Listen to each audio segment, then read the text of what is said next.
السلام علیکم ورحمۃ اللہ۔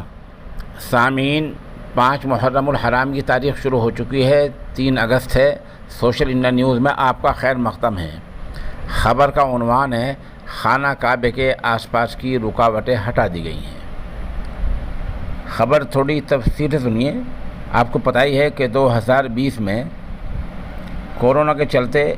کورونا وائرس کی بیماری کے چلتے خانہ کعبہ کے آس پاس حفاظتی رکاوٹیں کھڑی کر دی گئی تھیں۔ بتایا گیا تھا کہ ان رکاوٹوں کا مقصد یہ ہے کہ حفاظتی اقدامات ہو جائیں، تدابیر اختیار کر لیں اور SOPs پر عمل کرنا یقینی ہو جائے، اس لیے رکاوٹیں کھڑی کی گئی تھیں۔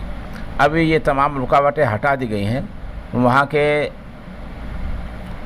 اس پورے کام کے ذمہ دار ڈاکٹر عبدالرحمن السدیس نے مقامی پریس میں یہ خبر بتلائی ہے، یہ خبر ان کے حوالے سے آئی ہے کہ عمرے کے مد نظر خانہ کعبہ کے ارد گرد لگی رکاوٹوں کو ہٹا دیا گیا ہے اور یہ رکاوٹیں شاہی فرمان کے تحت ہٹائی گئی ہیں، یعنی شاہی فرمان اس مطلب کا جاری ہوا ہے تب رکاوٹوں کو ہٹا دیا گیا ہے۔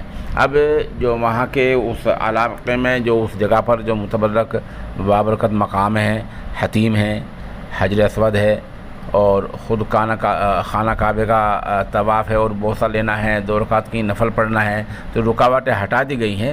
تو اس طرح یہ تمام امور وہاں اب بعافیت اور بخیر و خوبی انجام دیے جائیں گے۔ اس خبر کے لیے ہم مولانا محمد علی قاسمی کے نہایت ہی شکر گزار ہیں۔